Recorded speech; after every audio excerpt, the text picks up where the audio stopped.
السلام علیکم ورحمۃ اللہ وبرکاتہ۔ آج آپ سے کچھ چھوٹے سے سوال۔ کیا آپ کو کبھی پیاس لگی ہو تو کیا آپ نے اللہ تعالیٰ سے سوال کیا ہے اللہ تعالیٰ مجھے پانی پلا دے؟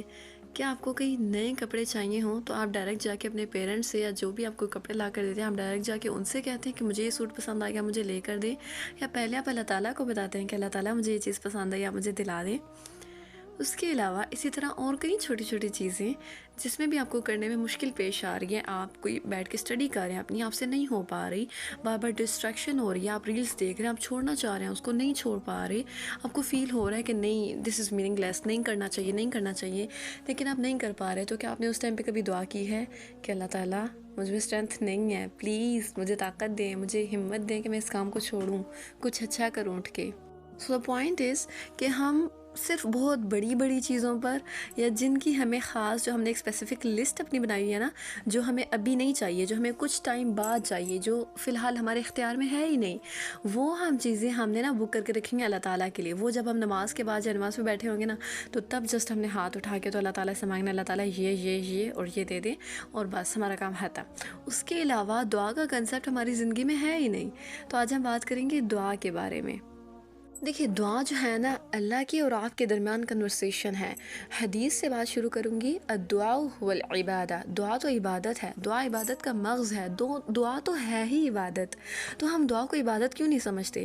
ایک بندہ ہے وہ اگر مطلب بیٹھ کے دعا کر رہا ہے اور ساتھ میں اگر دوسرا بندہ بیٹھ کے 2 نفل نماز پڑھ رہا ہے تو ہم جو زیادہ نفل نماز پڑھ رہا ہے اس کو زیادہ اچھا سمجھتے ہیں، واؤ یہ عبادت کا کام کرے تو ویلا بیٹھا ہوا ہے، تو اگر وہ ہاتھ اٹھا کے نہیں کر رہا ہے ہاتھ اٹھا کے بھی کر رہا ہے تو جسٹ ایک ججنگ پوائنٹ کے دیکھیں نا کہ ہم جج کریں اگر دونوں کو تو ہمیں وہ والا زیادہ اچھا لگ رہا ہے جو نفل پڑھ رہا ہے، لیکن وہ بھی عبادت کر رہا ہے اور دوسرا بھی عبادت کر رہا ہے، تو اس میں نہ تو جج کرنے والی کوئی بات ہے اور نہ ہی ایک عبادت کو دوسرے سے کم تر سمجھنے والی کوئی بات ہے۔ اللہ سبحانہ و تعالیٰ ہر نیکی پر اجر دینے والا ہے اور ہمیں نہیں پتا کہ اس کے لیے کتنا اجر لکھا جاتا ہے۔ سو دعا کو چھوٹی چیز نہ سمجھے۔ آج ہم ڈسکس کریں گے دعا کیسے کرنی چاہیے، دعا کب کب کرنی چاہیے، کس یقین کے ساتھ کرنی چاہیے۔ بسم اللہ الرحمن الرحیم۔ قرآن کی بہت ہی خوبصورت آیت، اعوذ باللہ من الشیطان الرجیم، وَإِذَا سَأَلَكَ عِبَادِي عَنِّي فَإِنِّي قَرِيبٌ، اور جب آپ سے سوال کرے میرے بندے میرے بارے میں، اللہ اکبر، اے نبی فَإِنِّي قریب، بس میں قریب ہوں۔ جہاں پر بھی صحابہ آپ صلی اللہ علیہ وسلم سے کوئی سوال کیا کرتے تھے نا تو وہاں پر اللہ تعالیٰ فرماتے تھے قل آپ انہیں بتا دیجیے یا نبی اس کا جواب یہ ہے، اس کا جواب یہ ہے، لیکن جب اللہ تعالیٰ کے بندوں نے اللہ تعالیٰ کے بارے میں سوال کیا تو تب اللہ تعالیٰ نے یہ نہیں کہا کہ نبی آپ بتائیں، تب اللہ تعالیٰ نے خود بتایا فَإِنِّي قریب، بس میں قریب ہوں۔ اصل میں اس کے پیچھے شان نزول یہ تھا اس آیت کا کہ صحابہ نے سوال کیا آپ صلی اللہ علیہ وسلم سے کہ کیا ہمارا رب ہمارے قریب ہے کہ ہم اس سے سرگوشی کریں، یا پھر وہ ہمارے دور ہے کہ ہم اس سے پکار کر یا چلا کر، مطلب کیسے ہم زور زور سے پکارے اپنے رب کو، ہم کیسے پکارے اسے، وہ ہم سے قریب ہے یا دور؟ تو اس سوال پر آیت نازل ہوئی وَإِذَا سَأَلَكَ عِبَادِي عَنِّي فَإِنِّي قَرِيبٌ، بس میں قریب ہوں۔ تبھی آیت نازل ہوئی وَإِذَا سَأَلَكَ عِبَادِي عَنِّي فَإِنِّي قَرِيبٌ أُجِيبُ دَعْوَةَ الدَّاعِ إِذَا دَعَانِ فَلْيَسْتَجِيبُوا لِي لَعَلَّهُمْ يَرْشُدُونَ۔ تو جب صحابہ سے آپ صلی اللہ علیہ وسلم نے صحابہ نے آپ صلی اللہ علیہ وسلم سے سوال کیا کہ ہمارا رب ہمارے قریب ہے یا ہمارے دور، تو تب یہ آیت نازل ہوئی تھی، سبحان اللہ۔ تو اللہ تعالیٰ نے فرمایا کہ پس میں قریب ہوں اور ہر پکارنے والے کی پکار کا جواب دیتا ہوں، سنتا بھی ہوں اور اس کا جواب بھی دیتا ہوں، اس کو قبول بھی کرتا ہوں، پس انہیں بھی چاہیے کہ یہ میری مانیں، میری اطاعت کریں اور مجھ پر ایمان لائیں تاکہ یہ ہدایت پائیں۔ اللہ تعالیٰ نے کنڈیشن نہیں لگائی کہ اگر یہ میری مانیں گے، اگر یہ نمازیں پڑھیں گے، اگر یہ کام کریں گے تو میں ان کی دعائیں قبول کروں گا، نہیں، اللہ تعالیٰ قبول کریں گے۔ اللہ تعالیٰ نے کہا اجیب دعوت الداعی اذا دعان، جب بھی پکارے میرا بندہ مجھے، میں اسے جواب دوں گا، سبحان اللہ۔ لیکن یہ ہمارے لیے بہتر ہے کہ ہم اللہ تعالیٰ کی بھی اطاعت کریں، ہم اللہ تعالیٰ کی ہر حکم کو مانیں، جسٹ یہ اس کو نہ مانیں کہ اس نے کہا ہے کہ میں سنوں گا تو ہم بس اپنی دعا لسٹ لے کے پہنچ جایا کریں، ویسے بھی اللہ تعالیٰ سے کمیونیکیشن کیا کریں اور مطلب اس کے ہر حکم کی پیروی کیا کریں۔ اللہ تعالیٰ نے تو کہہ دیا کہ میرا بندہ جب بھی مجھے پکارتا ہے میں اس کی پکار کا جواب دیتا ہوں، لیکن کیا جب اللہ تعالیٰ ہمیں پکارتے ہیں کہ ہم اسے جواب دیتے ہیں؟ یہ سوال ہم سب کو اپنے آپ کو کرنے کی ضرورت ہے کہ جب قرآن میں آتا ہے یا ایھا الذین آمنو یا ایھا الناس، اے لوگو جو ایمان لائے ہو، اے لوگو، جب تمام انسانوں کی بات ہو رہی ہے، جب ایمان والوں کی بات ہو رہی ہے، ہمیں اٹینٹیو ہو کے بیٹھ جانا چاہیے، اور ہم لوگ وہی جو ہمارا روایتی طریقہ ہے قرآن پڑھنے کا، جسٹ مطلب ریسائٹ اور بس پڑھتے جا رہے ہیں، نہ سمجھ آ رہی ہے نہ کچھ، تو اللہ اکبر۔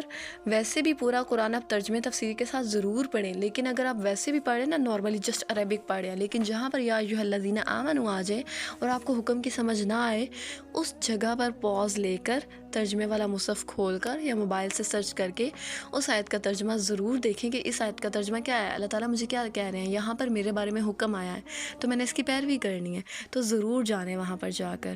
اس کے علاوہ جب اذان ہوتی ہے اللہ تعالیٰ ہمیں پکارتے ہیں، لیکن نہیں، ہم نہیں سنتے، ہم اپنے کاموں میں مصروف ہوتے ہیں، اور جب ہم فارغ ہوتے ہیں تب ہم جاتے ہیں۔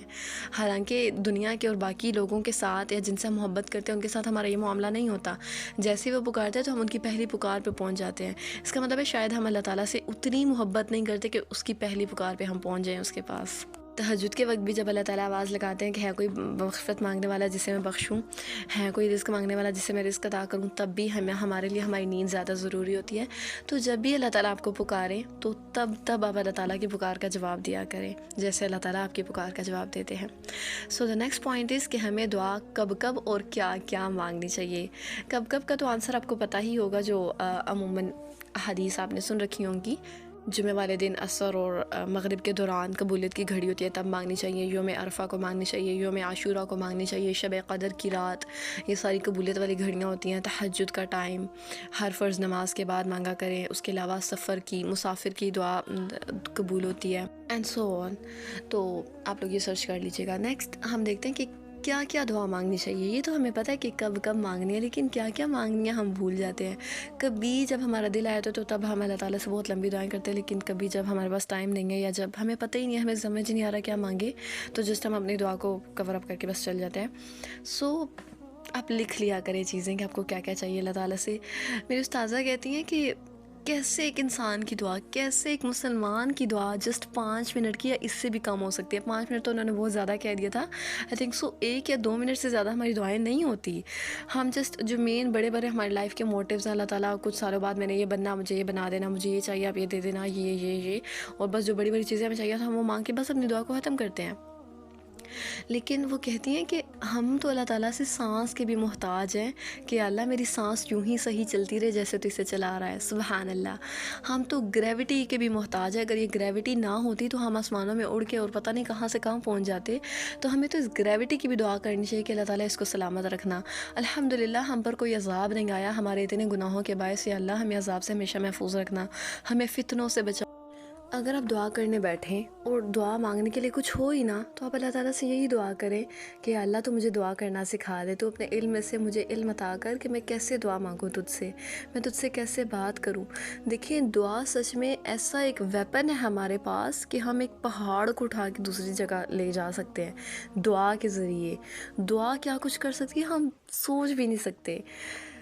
اللہ تعالیٰ سے دعائیں مانگا کریں کہ اللہ تعالیٰ مجھے کانشیس دعائیں کرنے کی توفیق عطا فرما، مجھے بڑی سے بڑی، چھوٹی سے بڑی ہر چیز بس تجھ سے مانگنے والا بنا دے، اپنے علاوہ مجھے کسی اور کا محتاج نہ بنا۔ جو میں نے شروع میں بات کی تھی کہ پانی اگر آپ کا پینے کا دل کر رہا ہے تو آپ پہلے اللہ تعالیٰ سے مانگیں۔ آپ کو کوئی بسکٹ کچھ بھی کھانے کو دل کر رہا ہے، آپ کو پتہ ہے کہ میں نے ابھی اٹھنا ہے، یہ باہر جانا ہے، یہ باہر کیفے ہے، تو میں نے جا کے وہاں سے چیز لے لینی ہے، لیکن آپ پہلے مطلب جیسے ہی آپ کا دل کیا نا کھانے کو، اللہ تعالیٰ میری چیز کھانے کو دل کر رہا ہے، اللہ تعالیٰ مجھے عطا کر دے، پہلے اللہ کو بتائیں، پھر آپ اٹھیں، پھر اسباب اختیار کریں، پیسے لیں اور جا کے وہ چیز خریدیں۔ تو مطلب اپنی ہر چھوٹی سے چھوٹی چیز میں اللہ تعالیٰ کو لے کر آئیں۔ بھوک لگی اللہ تعالیٰ مجھے بھوک لگی ہے، میں کھانا لینے جا رہی ہوں، تو مجھے کھانا عطا کر دیجیے گا۔ ہر چھوٹی سے چھوٹی بات اللہ تعالیٰ کو بتائیں اور اس کے بعد سٹیپ لیں۔ اللہ تعالیٰ اس سمیسٹر میں میں نے اتنا CGPA لینا ہے، میں اس میں محنت کروں گی، آپ نے مجھے عطا کرنا ہے۔ اگر دعائیں نہیں مانگی جاتی، ٹارگٹ رکھ کے بیٹھیں، 3 منٹ کے لیے بیٹھ جائیں، اپنے موبائل پہ ٹائمر لگائیں اور 3 منٹ کے لیے مطلب آپ نے ہاتھ اٹھا کے بیٹھے رہنا ہے. جب آپ بیٹھے رہیں گے نا تو کچھ نہ کچھ یاد آتا رہے گا اور آپ مانگتے رہیں گے. اسی طرح اگر آپ کسی ٹائم پہ آپ کو کوئی دعا یاد آ گئی اور بعد میں آپ کو لگتا ہے کہ جب آپ دعا مانگنے بیٹھتی ہیں تب وہ دعا یاد نہیں آئی، تو اس وقت اس دعا کو مانگے، لیکن اس وقت اس کو ڈائری میں لکھ لیا کریں یہ چیز مجھے اللہ تعالیٰ سے چاہیے، اور بعد میں اس کو مانگا کریں. اور جو چیز آپ کو چاہیے آپ اس کی ایک لسٹ بنا لیں. جب آپ دعا مانگنے بیٹھے آپ اس کو سامنے رکھ لیا کریں. اور یہ بھی نہیں کہ آپ ایک دفعہ لکھ کے رکھ لیا تو آپ ایک مطلب لسٹ اللہ تعالیٰ کی مطلب یہ چاہیے، پھر وہ اسی چیز پہ نہیں آنا کہ مطلب ایک رٹا مار کے آ گیا. نہیں، دل سے مانگنی ہے، فیل کر کے مانگنی ہے، اللہ تعالیٰ کو شو کروانا ہے کہ آپ کو اس چیز کی ضرورت ہے، اللہ تعالیٰ مجھے یہ عطا کرے. اس کے علاوہ عربک میں دعائیں مانگا کریں، پروفٹس کی دعائیں مانگا کریں، سنت سے ثابت جو ہمیں رسول اللہ صلی اللہ علیہ وسلم نے دعائیں سکھائیں ہیں وہ دعائیں مانگا کریں. دیکھیں دعا کے ذریعے، دعا کی دو میں آپ کو احادیث سناؤں گی، سبحان اللہ. فیوریٹ احادیث، جو شخص بھی حفظ کرنا چاہتا ہے، ٹھیک ہے، مطلب حافظ قرآن بننا چاہتا ہے. ہم سب کو پتہ ہے کہ حافظ قرآن کے والدین کو قیامت کے دن کیا آنر دیا جائے گا، انہیں تاج پہنایا جائے گا. سبحان اللہ. اللہ تعالیٰ ہم سب کو، ہمارے پیرنٹس کو وہ سعادت نصیب کرے اور ہمارے تھرو ہمیں حافظ اور حافظہ بنائے، آمین. تو جو شخص حفظ کر رہا ہو اور اس کی پوری نیت ہو کہ وہ حفظ مکمل کرے گا اپنے مرنے سے پہلے، لیکن اس کے حفظ کے دوران وہ کوشش کر رہا تھا اور اس کی ڈیتھ ہو گئی ہے، وہ مکمل نہیں کر سکا، پھر بھی اللہ تعالیٰ اسے حافظ کا درجہ دیں گے. کسی شخص کی بہت زیادہ خواہش ہے کہ وہ جب بھی مرے وہ شہید کی موت مرے، وہ اللہ تعالیٰ سے دعائیں کرتا ہے کہ اللہ تعالیٰ جب بھی میری موت ہونا شہید کی موت ہو. تو ہم 2 طرح کی دعا مانگ سکتے ہیں کہ ایک تو شہید کی موت آئے ہمیں، اور ایک آپ صلی اللہ علیہ وسلم کے شہر میں حدیث سے ملتی ہے ہمیں یہ دعا، اللہم انی اسألک شہادۃ فی سبیلک واجعل موتی فی بلد رسولک. جو شخص یہ دعا یقین سے کرتا ہے کہ یا اللہ تو مجھے شہید کا مرتبہ عطا کرنا، جب میں جب بھی مروں میں شہید کی موت مروں، بھلے ہی وہ اپنے بستر پر رات کو مرے، مطلب رات کو سوئے اور صبح اٹھا اور وہ مرا ہوا ہو، صبح وہ نہ اٹھے، تو اللہ تعالیٰ اسے شہید کا مرتبہ عطا کریں گے، کیونکہ اس کی انٹینشن تھی اور وہ دعا مانگتا تھا اس کے لیے. سبحان اللہ. انشاءاللہ نیکسٹ پارٹ میں ہم ڈسکس کریں گے کہ ایک بندے نے دعا مانگی اور دعا قبول نہیں ہوئی تو کیا اس کا یہ مطلب ہے کہ اللہ تعالیٰ اس سے ناراض ہے؟ اور اگر ایک بندے نے دعا مانگی اور اس کی دعا فوراً قبول ہو گئی تو اللہ تعالیٰ اس سے بہت راضی ہیں. ایک یہ پوائنٹ ڈسکس کریں گے ہم انشاءاللہ نیکسٹ ویڈیو میں. کس یقین کے ساتھ دعائیں مانگنی چاہیے. اللہ اکبر کبیرہ. میں 1-2 واقعات بھی شیئر کروں گی. تو واللہ معجزے ہوتے ہیں دعاؤں سے، معجزے آپ لوگ سن کے حیران رہ جائیں گے. انشاءاللہ اللہ تعالیٰ ہمیں توفیق دے، اس پر بھی ضرور انشاءاللہ جلد لیکچر آئے گا. اس میں آپ نے جو کچھ بھی سیکھا کمنٹس میں لکھے گا، اور خیر کی بات کو آگے پھیلانا صدقہ جاریہ ہے، تو آپ ضرور جو بھی اچھی چیز سنیں اس کو آگے دوسروں تک